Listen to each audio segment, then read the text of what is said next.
He woke beneath the felled oak like a mistake the forest could not swallow, small as a good dog, fur matted with sap, every breath a high, hungry whimper that tightened Elena's chest until she could not tell where pity ended and panic began.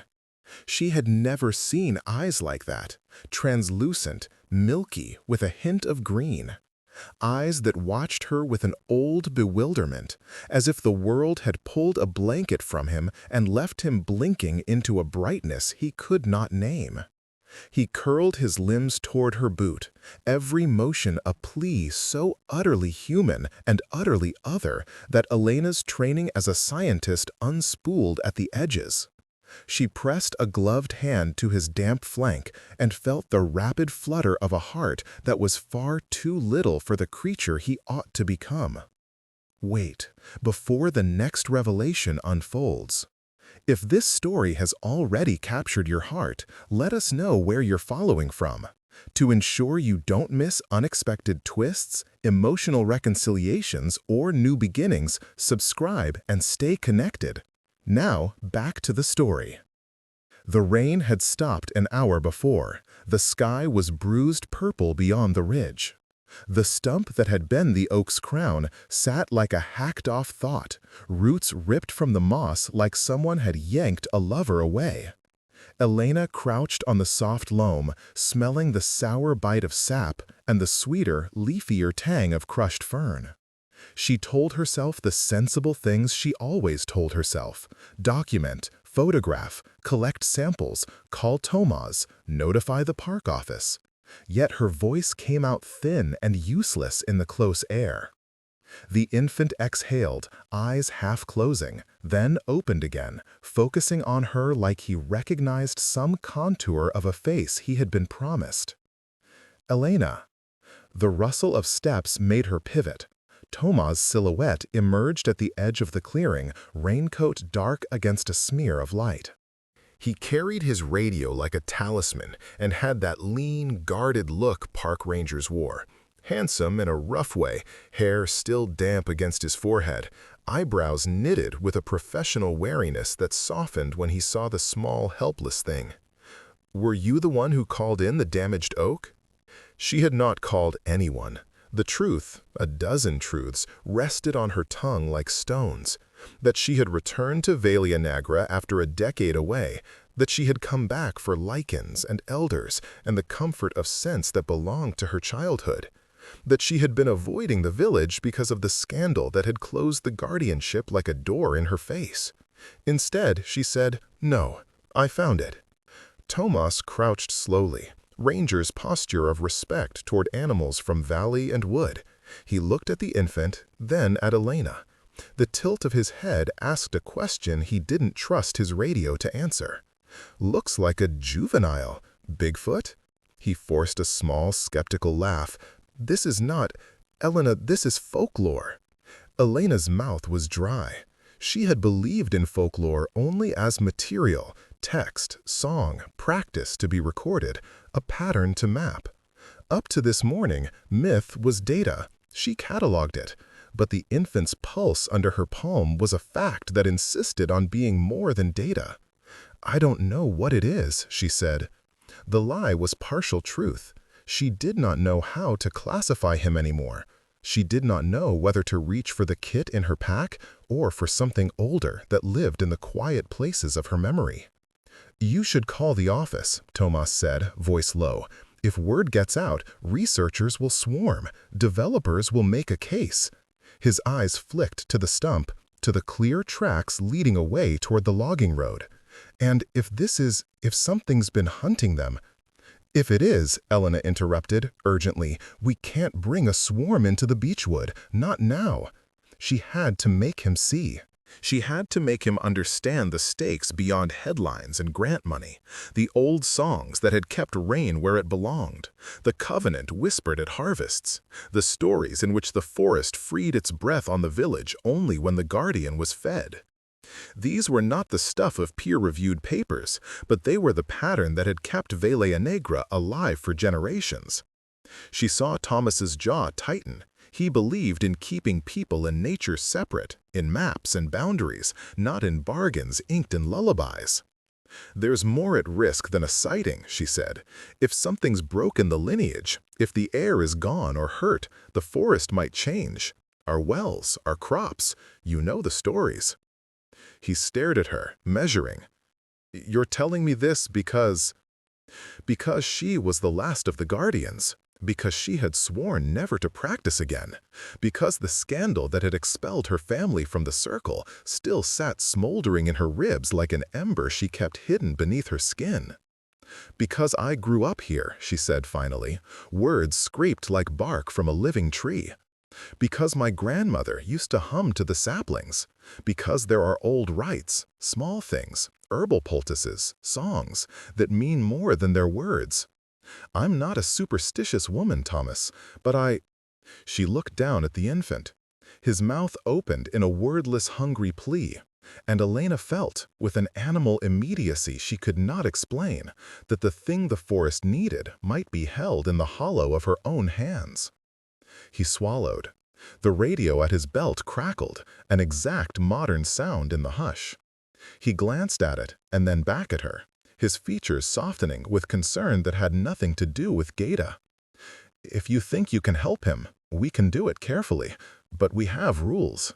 We can't—" His voice broke on the last word, because he was thinking of chains, of permits, of the bureaucracy that turned wonder into specimen. Elena could not summon the courage to tell him the whole truth about the ritual that required a guardian's milk, the salves made from cow parsnip and crushed beech leaves, the lullaby her mother had hummed until the women's choir of the village had known it by heart, the scandal, her aunt's betrayal, the accusation that the guardians had taken more from the forest than they gave, had burned those practices into secret. The village had turned away, and Elena had left with a suitcase and a degree, with lab notebooks and a cold, efficient disbelief that sheltered her from the yearning she kept like contraband. Now, contraband whimpered in the mud by a stump. Tomasz stood and reached into his jacket. He produced a thermal blanket, then hesitated. "We should move him to shelter. There's an abandoned shepherd's shed by the second ridge. Someone uses it to store tools. Dry, flat, lockable." He looked toward the logging road. "But if word gets out, Elena, people will come. They'll want to study him. They'll want to capture him. And if he dies?" Elena's question was a thin thread pulling tight. She thought of the summer they had a bad year of rain, how the old women had said quietly that the forest had turned its face. She thought of her grandmother's hands, stained with tannin, shaping seed and song together. She thought of the way her own womb had remained stubbornly quiet, the empty cradle that became a hollow shame she never voiced aloud. The infant made a sound, half whine, half sigh, and with that sound, a mothering something she had starved for years reached toward the open place inside her. Now, contraband whimpered in the mud by a stump. Tomasz stood and reached into his jacket. He produced a thermal blanket, then hesitated. "We should move him to shelter. There's an abandoned shepherd's shed by the second ridge. Someone uses it to store tools. Dry, flat, lockable." He looked toward the logging road. "But if word gets out, Elena, people will come. They'll want to study him. They'll want to capture him. And if he dies?" Elena's question was a thin thread pulling tight. She thought of the summer they had a bad year of rain, how the old women had said quietly that the forest had turned its face. She thought of her grandmother's hands, stained with tannin, shaping seed and song together. She thought of the way her own womb had remained stubbornly quiet, the empty cradle that became a hollow shame she never voiced aloud. The infant made a sound, half whine, half sigh, and with that sound, a mothering something she had starved for years reached toward the open place inside her. Then we bury him and we grieve, and maybe nothing happens, and maybe everything changes. Tomasz spoke with the bluntness of someone who had spent nights in watchtowers and mornings restoring fawn to cold ground. He was not unkind, But his practical grid did not account for bargains struck between soil and story. Elena imagined the logging company, machines lined like teeth at the forest's edge, men in bright vests who measured trunks and counted profit. She imagined researchers descending, clipboards and cameras and bright lights that would pick the infant apart until he was a set of attributes in a paper, no longer a being at all. She imagined the government. She imagined permits and cages and a headline that would read, "Vaunted Sasquatch Pup Captured, Forest Protection Reassessed." The thought made her feel as if she had been skinned and hung up to chill. "There's another danger," she whispered. "If they find this, and they find out what needs to be done, if the ritual is exposed, our village might lose the very thing that keeps it on the map. People will want to commodify the guardian. Think." Her voice steadied with the necessary mechanics of argument. It was the voice of the academic who could list danger in a paragraph of proof. If the covenant is public, it becomes a point of negotiation. Developers make offers when you have a leverage point. Tomos exhaled, the vapor of his breath folding into the dim. He ran a hand over his face, and for a moment his expression crumpled, revealing a private sorrow she hadn't seen before. "My father used to tell me stories about the Omul Paduri," he said, almost to himself. "He said he used to hear something moving in the pines on storm nights, a kind of music that made the hairs on his arms stand up. I thought it was a way to scare me into staying inside." "And now?" Elena asked. "Now I want the forest protected because it's fragile and because I like being alone with it. But I don't like believing things that can't be proven. It keeps the world simple, predictable." He met her gaze. "But I don't want to be the one who sends a small creature into a net either."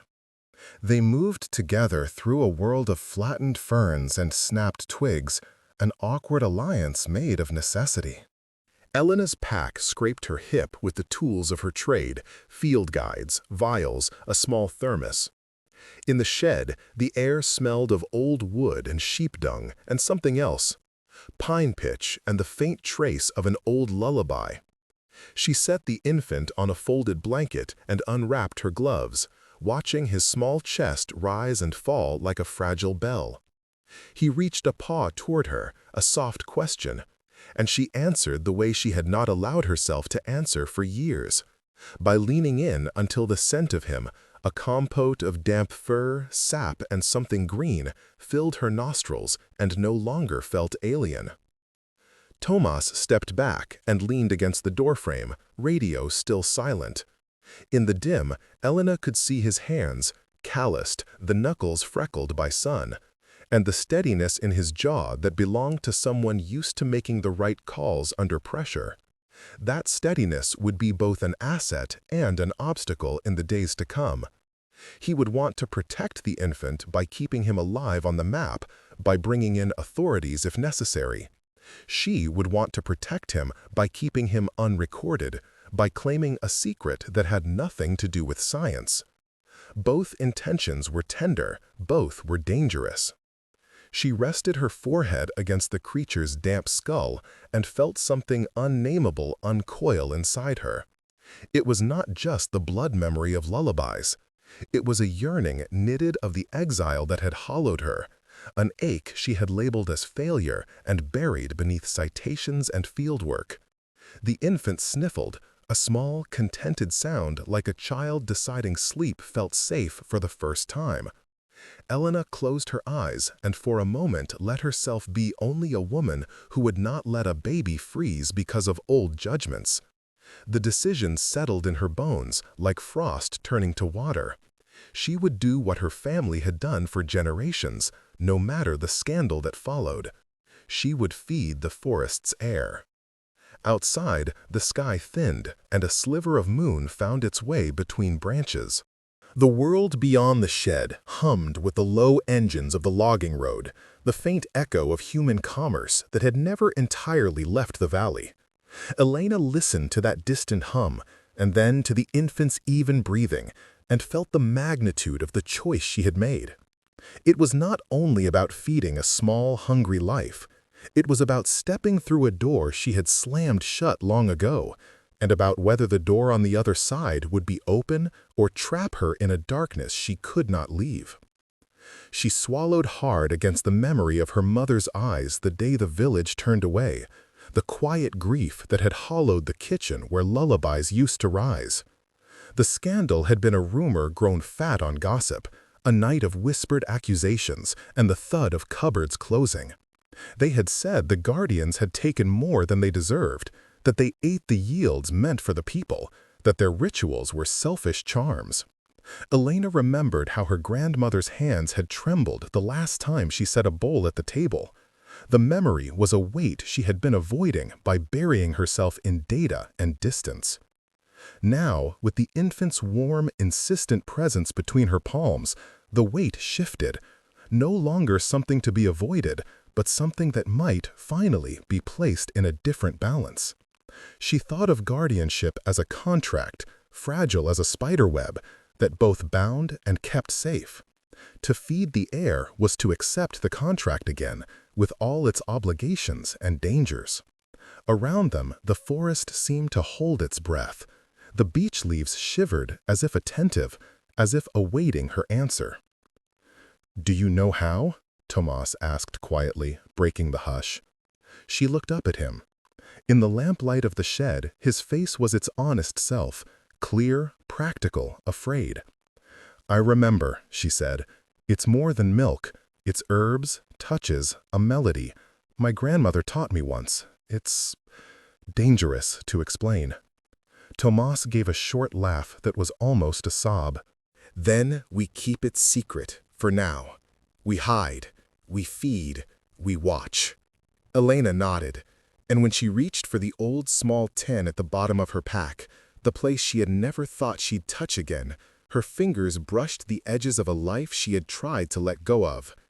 The tin felt warm, as if expecting.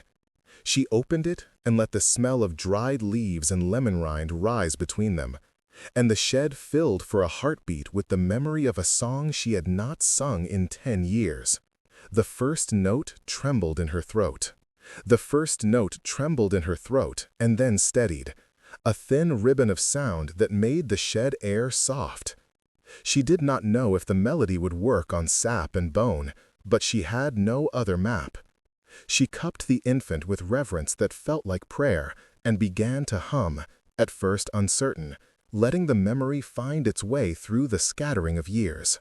A thin herbal tang rose from the tin, mugwort, crushed beech leaf, a whisper of willow, and she mixed them with warm water in a bottle, an approximation of what her grandmother had taught her.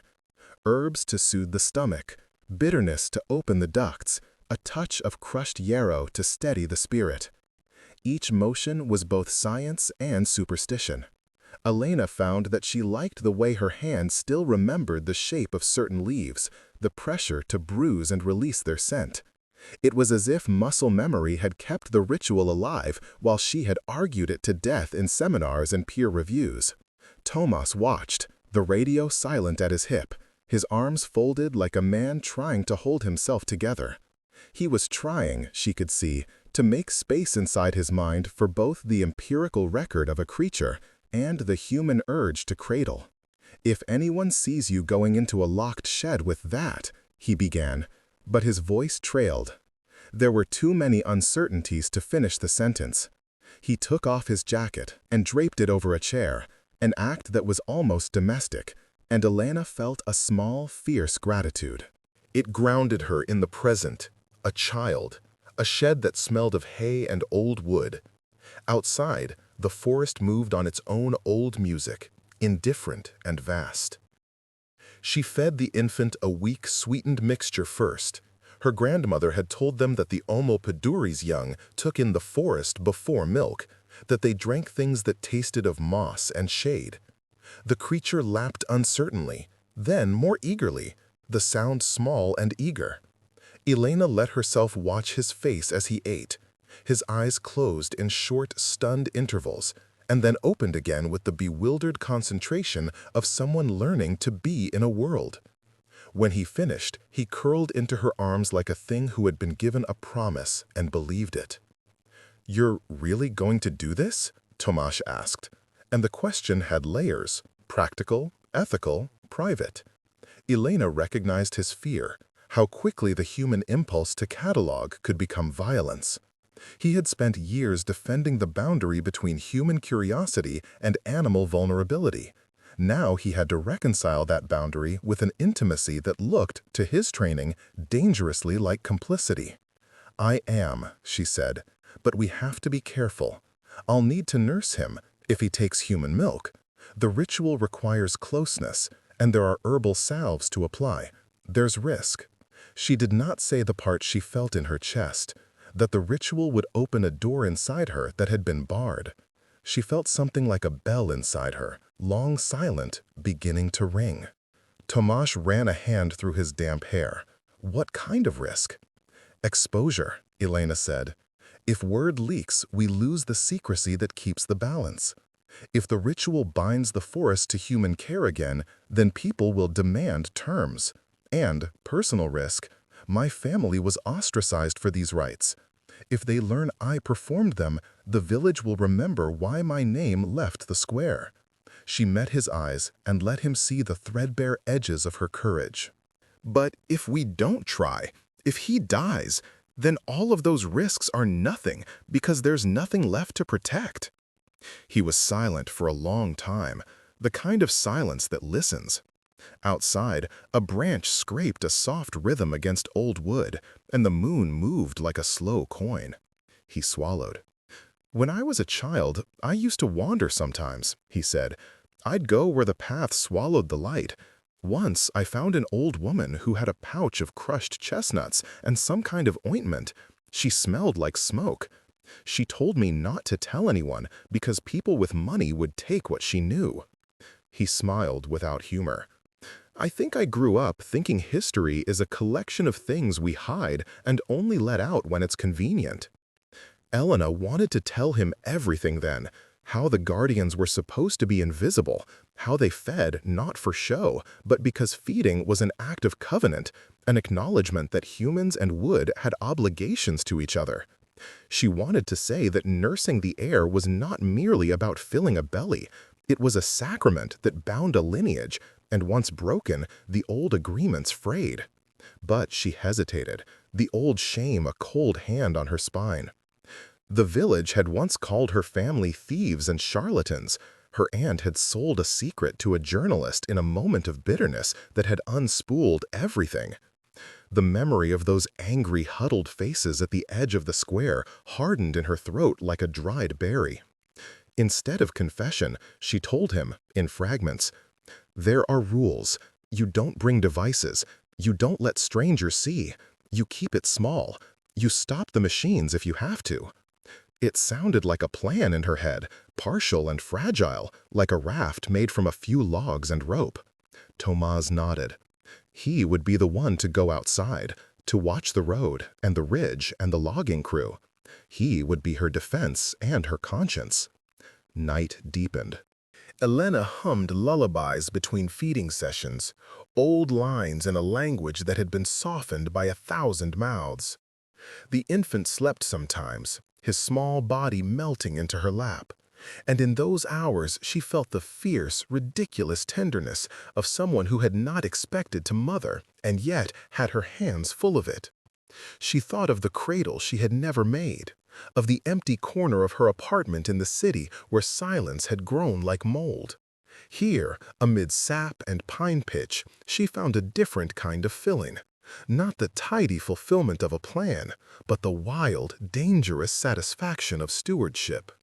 But the tenderness was punctured by the prickle of danger.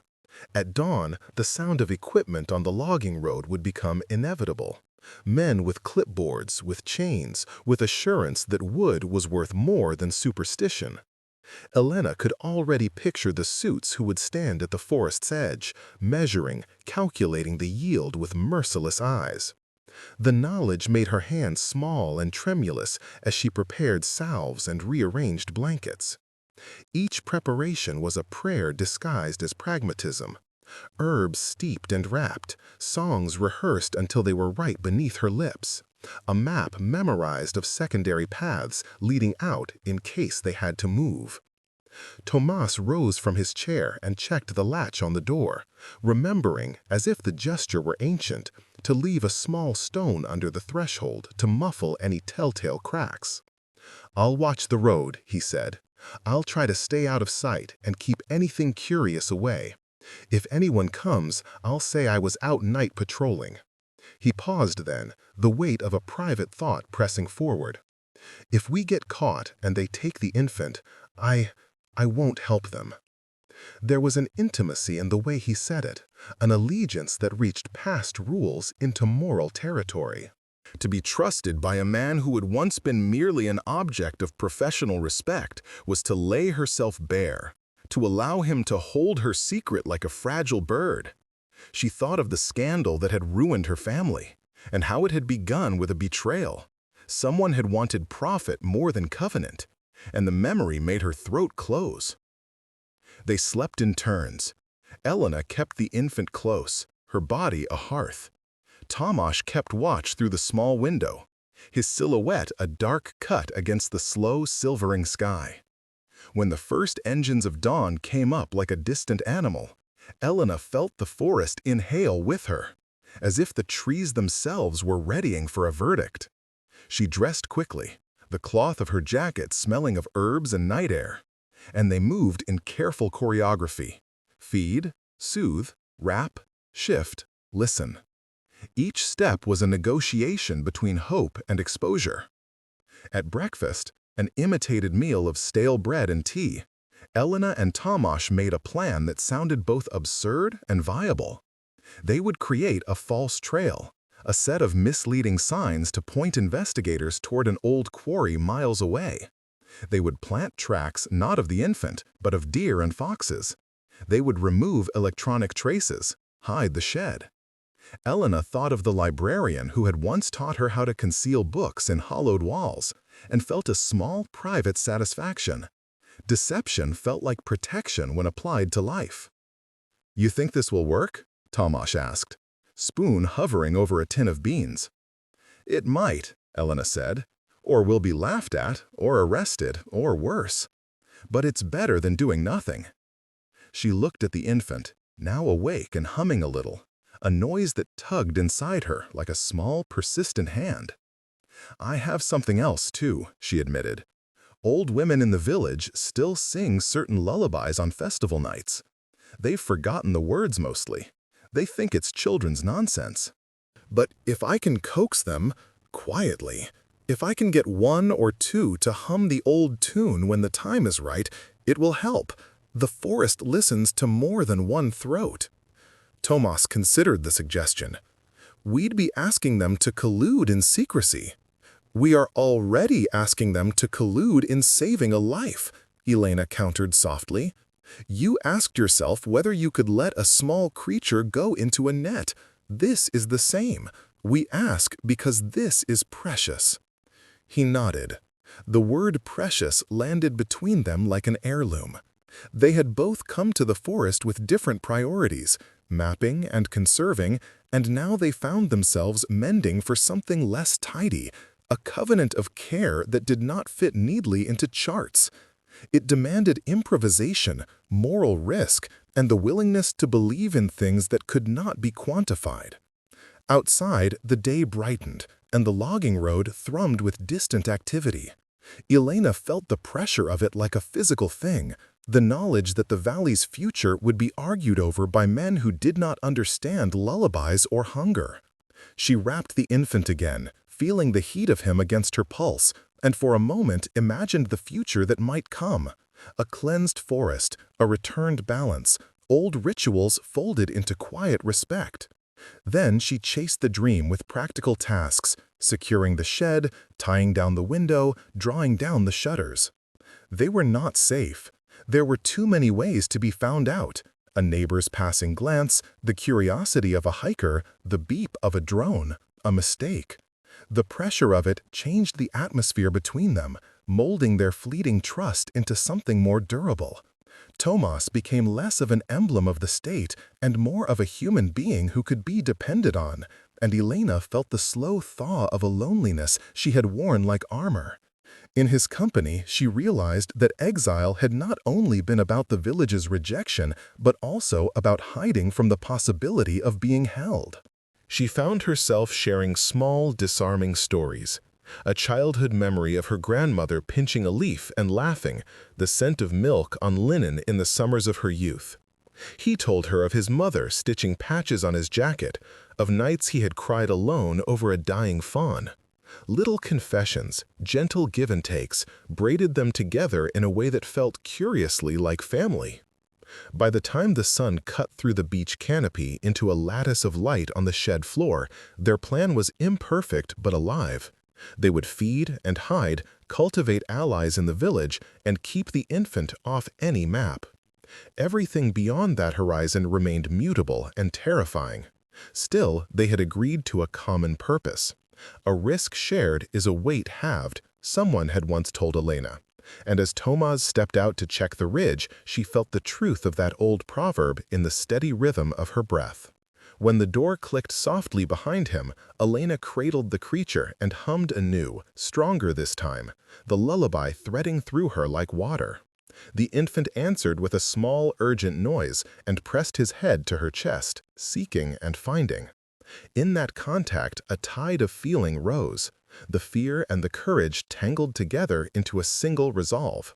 She did not know how it would end. She did not know whether the next knock at the shed's door would be salvation or the beginning of another fall. But she had made a choice that would break the old patterns, either to redeem them or to be consumed by them. And the consequence of that choice would mark them both. The first knock on the shed door arrived like a question the world had no right to ask. 3 tentative raps, pause, 2 firmer. Elena froze, the infant's soft snores vibrating against her wrist. Her heartbeat filed under her ribs like a guilty ledger. Tomas was supposed to be watching the road. He had gone out to walk the ridge an hour before, promising to circle back. She set the small tin down so carefully the sound vanished into the wood floor, and pressed a finger to her lips the way her grandmother used to when a storm asked too many favors of their roof. "Who is it?" came a voice, young, edged with curiosity, not bold enough to be a logger, not sharpened with the authority of a researcher. For a moment, Elena's mind whipped through possibilities. A villager returning from market, a shepherd checking a gate, a child lost from a path. She rose, cradling the infant closer, shawl wrapped like a shield, and eased the door open just enough to peer through the sliver. A girl stood in the rain dark, hair braided with twigs, eyes wide like a pair of questions. She had the unmistakable stamp of the village, cheekbones softened by winter and hands raw from work. And behind her, a taller man whose coat spoke of the road, the one who kept the logging crew honest. His face was the type Elena knew well from old market days, competent and businesslike, curiosity thinly veiled as courtesy. "Sorry," the girl said quickly. "We thought we heard someone. I'm Miruna. I'm collecting honey fungus near the old trail, and my dog ran off. We thought—" She stumbled, looked past Elena's shoulder as if hoping to identify the shape of something secret. "Are you alone?" One of the hardest parts of secrecy was how fast ordinary voices could become compasses. Elena thought of the rumor mill that had once turned her aunt's small, bitter confession into a scandal that shut doors. She thought of how a single casual question could bruise a careful life into rumor. She closed the door a sliver more and spoke in a voice that tried to be ordinary. "I'm staying here for the night," she said, "resting. The trail's strange after the storm." Miruna squinted, suspicion and curiosity warring. "I haven't seen you around. Are you back from the city?" "Passing through," Elena said. It was true in a way that felt like a lifeline. She had indeed come back after years, but not as a tourist snailed by nostalgia. The infant shifted and made a small, discontented sound at her chest. She put a finger to her lips and motioned for the girl to leave. "Sorry, we disturbed you." They moved on, Maruna pressing the taller man's arm as she left, whispering questions. The sound of them receding stained Elena's relief with a new color. She had been close to being found by someone who knew the village, someone who could fill a silence with gossip. Her hands shook as she returned to the infant. For a long time she sat still, allowing her breath to steady. Later, as the day unbent into a stubborn low light, Tomasz returned with a story in his gait. He had trailed a figure on the ridge and then lost them. He'd heard engines further down the road than expected. He noted footprints too regular to be deer. They were booted, he said. 2 men, heavy tread. Could be contractors, could be curious hikers. I did see Maruna from the village coming nearer the edge and… He stopped, the sentence folding back into itself. The name landed like a pebble in a small pond. Elena felt the ripples. "You saw someone on the ridge?" she asked. "Someone who didn't belong there, that's all. I didn't follow because I didn't want to scare her off. If they're in the woods looking…" He let the thought dangle. The shed felt suddenly smaller, as if the whole valley was leaning in to look. Elena's decision to feed and hide was now a fragile tent face down in weather. She thought of the plans they had laid, false trails, old women's lullabies humming in secret, and recognized for the first time how many strands could unravel at a single careless tug.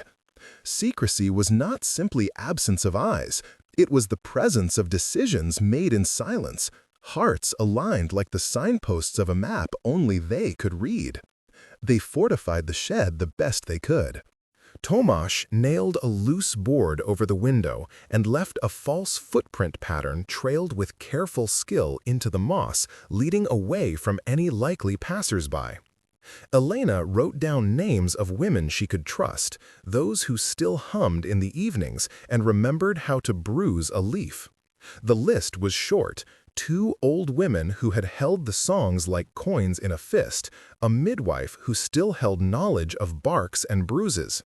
Every name was a risk, every call a chord that might, somewhere, vibrate wrong. At dusk, Maruna showed up again, this time braver, with a small jar of mushrooms in one hand and a nervous smile. She had the look of someone who had decided to risk the riddle of something strange rather than walk past it. She pressed against the door with the excuse of returning a lost glove and lingered, lips parted as if 100 questions lined up behind them. "You don't seem like you're from a traveling troupe," she said finally. "Are you alone? If you are, if you need anything, my grandmother's house is 2 turns away. She used to take in people who got lost on the hills." "Thank you," Elena said, voice practiced to ordinary. But even ordinary voices can be wrong. Maruna's eyes had that precise attention that grows at the edges of families who remember details, who notice a certain way someone holds a shawl, a scar on a wrist, a refrain hummed under breath. The girl tilted her head, then asked with the bluntness of youth, "Are you here for the old stories? My grandmother tells them sometimes. She says things are changing." The question rested on Elena like a touch. "We're all changing," she said. It was the truth and half a lie. Maruna nodded. Curiosity softened into sympathy. "My sister's baby got sick last spring," she said. "Old Priska sang to the baby and gave her a tea. She said the wood answered when the song was right. People laughed at her, but the baby lived." The girl's voice dropped. "You must be careful. People talk." "They like secrets when they make money." "They do," Tomasz said from the corner where he had been listening. His eyes were dark with worry.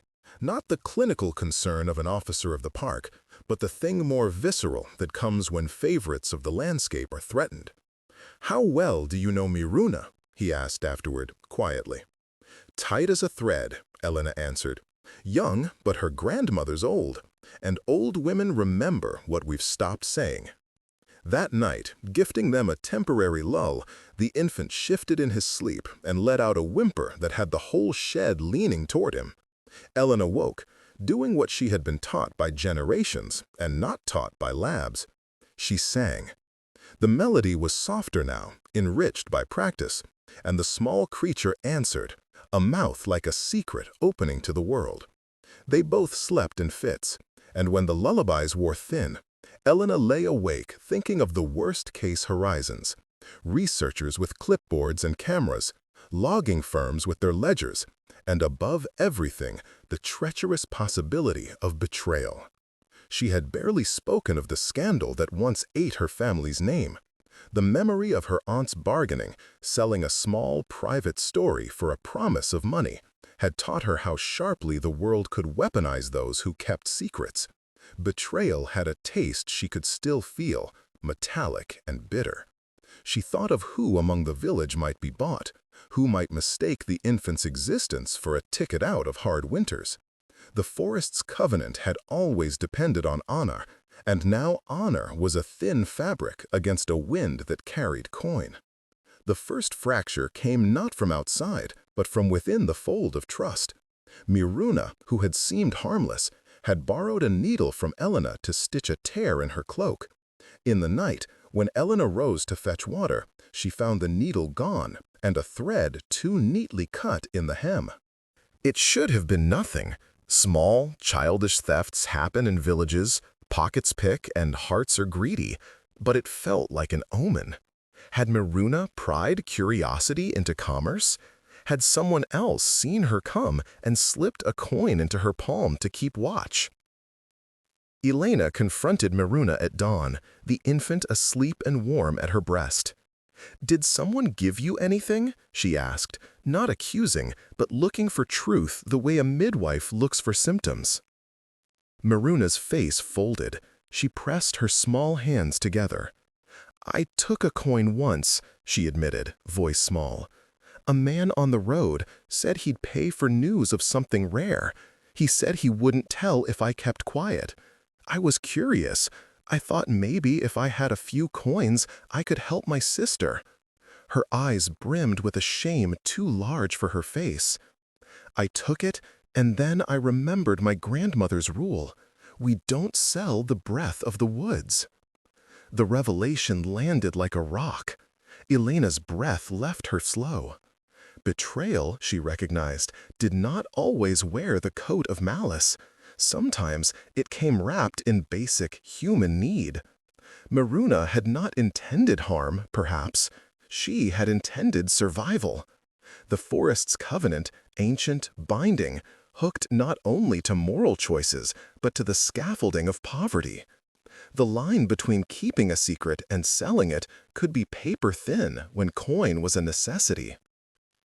"I need you to promise me something," Elena said finally, softer than she had meant initially. "No coin, no talk. If someone asks, you tell them you saw nothing. You keep this like you would keep a sick child's secret." Miruna's sob was quiet. Shame curdled into apology. "I'll keep it," she whispered. But in her eyes hovered a fear that money could again pry her open. Desperation can be stubborn. Elena thought, one person's choice might hold for a while, but what about a hungry logging crew pitched against the need to pay mortgages? What about an ambitious researcher who could promise grants that would save a village? The next fracture came with a drone's whine, subtle, precise, like a fly that does not know when to stop. Tomas cursed under his breath. He had seen the glint of a lens earlier in the morning, had noticed a shape in the sky before it vanished like a guilty bird. The drone could carry images, GPS coordinates, and curiosity wrapped in the coldest possible packaging, data. Elena's hands became small, nimble, a scientist and a guardian all at once as she tracked the sound, pushed open the shutters, and watched a dark speck blur over the tree line. For a brief, dangerous instant, she saw the world in its stark coldness, coordinates, headlines, men with clipboards. She moved with the speed of someone who once learned how to fold a life into a smaller shape when storms came, and together they took the infant and scrambled across the underbrush toward an old culvert where she remembered ground warm from summer. They covered tracks and tucked the creature in the dark like a secret inside a pocket. Trees crowded them into shadows. Breath plumed in the cold. But secrets have weight. The drone's battery hummed like a pulse, once, twice, and then the device bobbed away across the ridge. They had thwarted one line of sight, temporarily, yet the aftertaste of it was a truth they could no longer ignore. The valley's future was already being scanned, cataloged, and measured. If the infant were to live, Elena's choices would not only have to conceal him, but also to bind allies who could resist the tempting gravity of money and notoriety. By mid-afternoon, a new voice rose, farther than a drone could reach. A human voice, raised and sharp, coming from the logging road. A pair of men were arguing. One shouted about permits, another about what had been seen in the woods. The creak of engines swelled like a threat. The logging company had someone who wanted to know. The fragile scaffolding of their secrecy trembled. "You can't hide everything in a shed," a man's voice called. "If there's a rare animal, we have to notify the department. There's law." "And who profits, Marek?" Tomasz murmured under his breath when they crept back toward the shed. "You think they care about the covenant when there's profit? They'll bring lights and cages." Elena felt her anger like heat under frost. The old scandal that had exiled her family had been about profit too. Someone had tried to sell a secret for a price. The valley's history had loops of greed that repeated like rings in a trunk. She saw, now with terrifying clarity, that secrecy alone would not suffice. They needed a web of choices anchored in people who would refuse coin when it posed a cruelty. That evening, the fractures multiplied like small lightning. A neighbor who had seen Maruna's coat in the veg. A fisherman who had spotted Tomasz at the ridge and thought him odd. A curious naturalist who posted a blurred photo of something in the beechwood to a small forum. Each small human action translated into light that chased the dark. Secrets do not die quietly. They call attention like blood to a moth. Elena sat then with the infant in her lap and realized the gravity of what she had chosen. She had reopened an old contract, one that had once kept balance. But the world had changed. There were machines now, networks, pockets of desperation. Ritual would not be enough. She would have to return to the village square not as an exile, but as a petitioner, to ask for a new kind of covenant. She would have to risk the opinion of people who had already closed their doors to her family. She would have to speak truths that might fracture more than heal. As dusk stitched the world with the thin blue of coming rain, Elena made a decision. They would not cower behind false trails forever. If the forest's heir was to survive, they needed more than secrecy and subterfuge. They needed witnesses, people who would stake their names on a thing that could not be measured by ledger or lab. It was a dangerous hope. It was also the only honest one. She looked at Tomasz and found him watching her with a kinship that had been tempered in fear and sleepless nights. "We can't hold on with only 3 people," she said. "We'll have to bring some of the old women in. We'll have to ask the village to choose between the forest and chainsaws. We'll have to tell them about the covenant." He closed his eyes, a rawness in his jaw. "You mean tell them everything? That you'll feed it? That I'll do what I promised," she said. "That my name is not a shame to fold away, but a responsibility. And that the forest's future is theirs as much as ours." They both knew the stakes. They both felt the fractures. 1,000 small betrayals and the possibility of a single greater reconciliation. Outside, rain began again, soft and persistent, like the way secrets sometimes return to seep into the ground until they change its color. Elena tightened her shawl around the infant and understood that the real work was only beginning. Not feeding one small creature in a shed, but asking an entire valley to remember how to be guardians rather than merchants. It would hurt. It would ask of them sacrifices older than any grant. But the forest's air breathed in her arms, and, through that breathing, asked for a chance. The next morning would bring voices and choices and possibly the return of someone who would not be swayed by lullabies. The fractures were open and raw. Yet Elena felt, like a slow, stubborn root, the stirrings of something that might yet mend. The willingness to face shame publicly, to plead for a covenant that included new dangers and new promises. She looked at Tomas, at Miruna kneeling by the door with a look that was both contrite and brave, and for the first time since she had put a degree between herself and her family, she allowed herself to hope that a village could grow into a protector again, not by hiding, but by choosing carefully what it would be willing to lose and what it would keep. They stood in the shed while rain stitched the world into a thin, urgent drum, and Elena felt the decision bloom into something fierce and public. "We go at dusk," she said.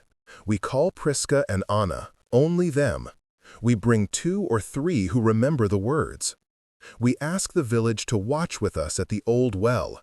We make it a ceremony, not a secret.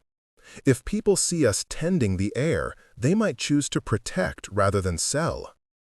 Her voice trembled, not with fear, but with the weight of stepping back into the square she had once left scarred. Tomas exhaled a breath that fogged the dim. "If you're going into the square," he said, "I'll be with you. I'll stand with you on the steps. If anyone tries to take the infant while we stand there, I'll stop them." His jaw hardened as if he were forging a promise. He had been a guardian of trails. Now he offered himself as guardian of truth. Elena watched him, her pulse a steady drum against the hush. The image of her grandmother at the square, palm outstretched in a soft pleading, rose like an old scent. To return would be to take a risk that threaded shame and hope together. But the forest, she reminded herself, required human courage as much as it required ritual. "We'll need an offering," she said, "something visible, a salve, the lullaby, and the infant presented like an appeal." They worked through the day with the focus of people preparing for a rite that might become a riot. Elena brewed a stronger salve, its smell bitter and bright. Tomas cut a stout pole and wrapped it in beech leaves. Miruna ran between the shed and the square with errands that made her cheeks burn but steadied her spine. Word trickled, not leaked, a neighbor's nod, a child's whisper. The village had always listened to small things until men with ledgers taught them to listen to profit instead.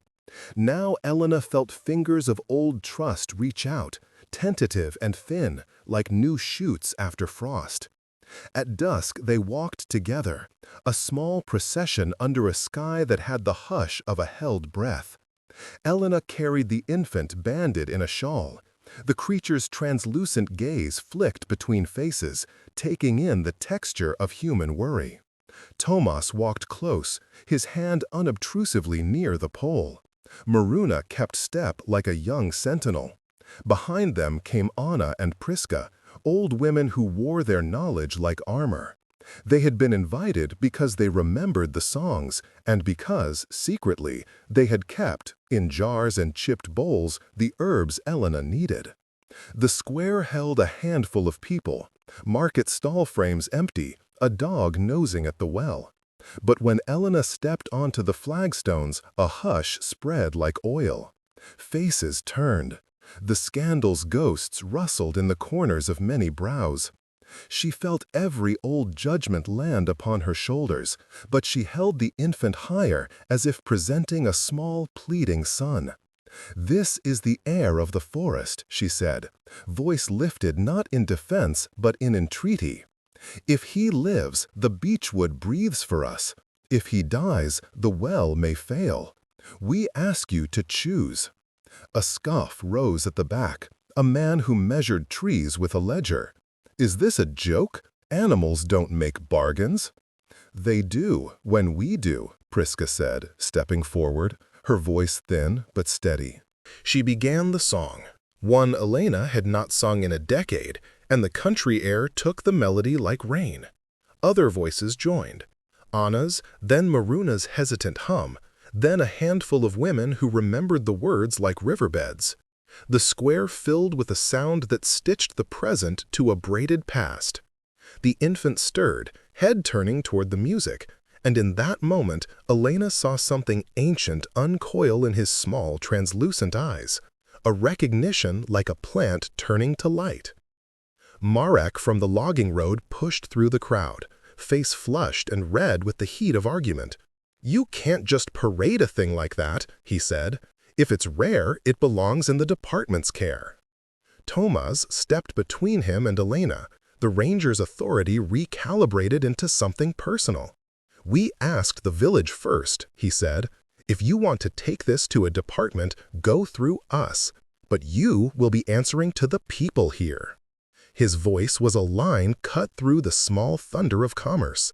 Around him, neighbors shifted.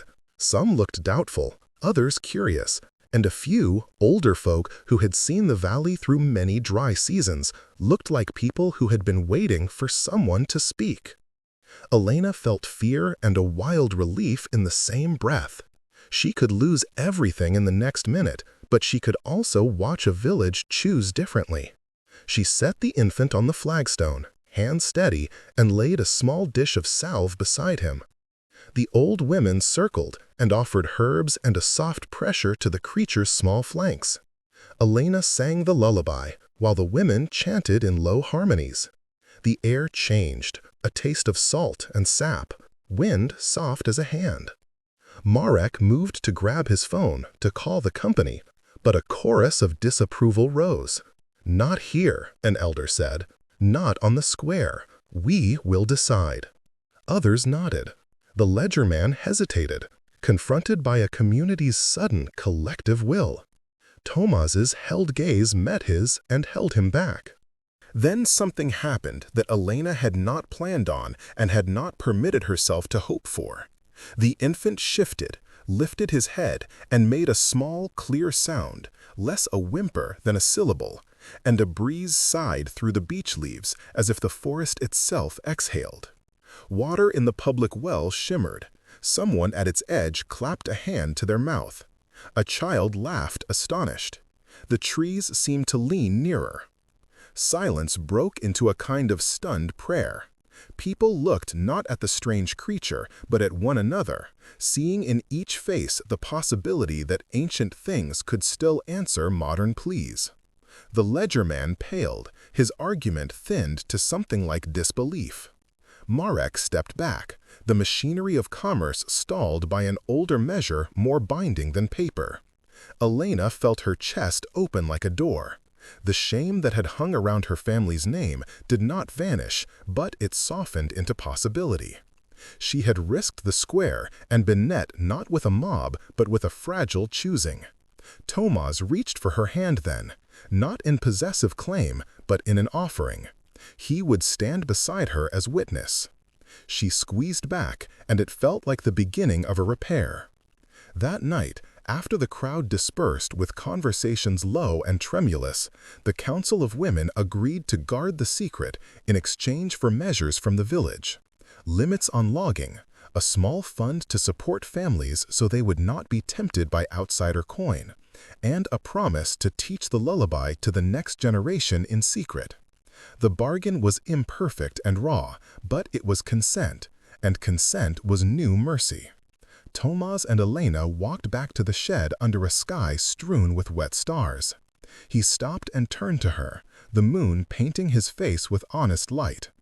"You could have been burned for this," he said quietly. "You could have left," she replied, thinking of the many ways a person can choose safety over courage. He brushed rain from her hair and smiled tiredly. "I chose to stay," he said. "You taught me how to see the forest as something that bargains back." She looked down at the sleeping infant in her arms, his breath warm and steady against her wrist.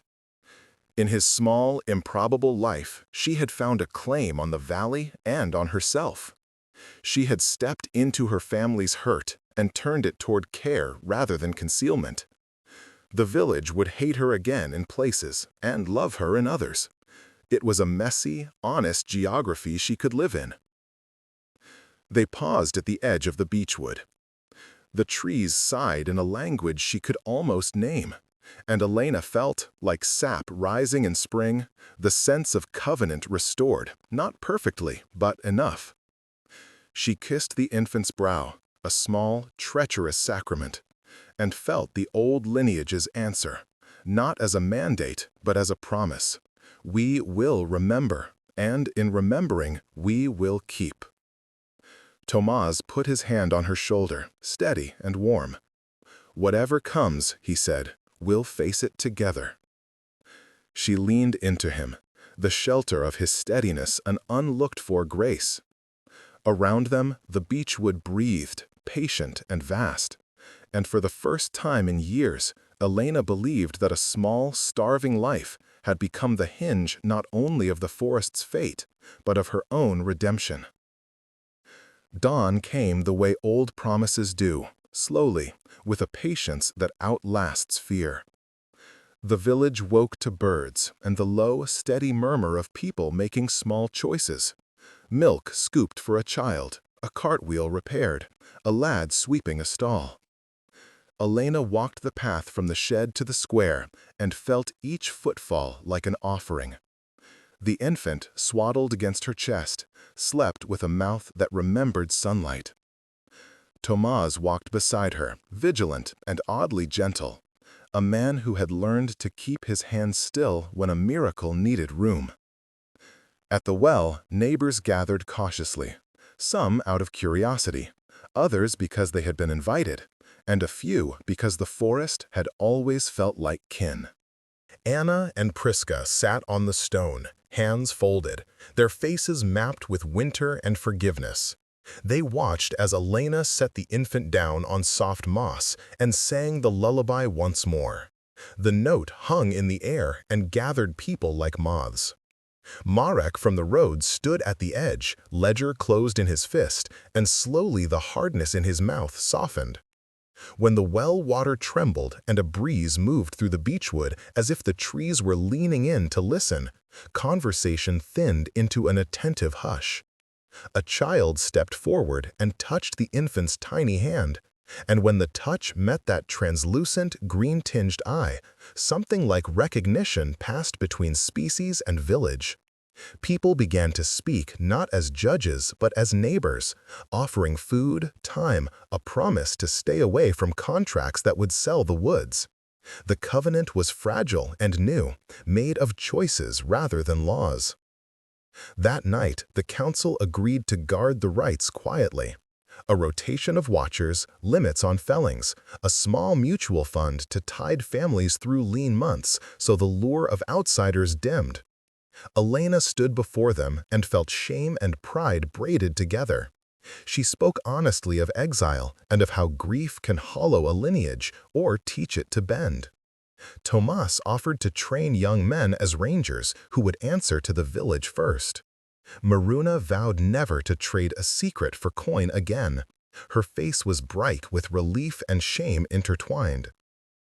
In the morning, Elena hushed the infant as the beechwood sang its slow, steady reply. Tomas held her hand, and the valley learned to keep a sacred human secret.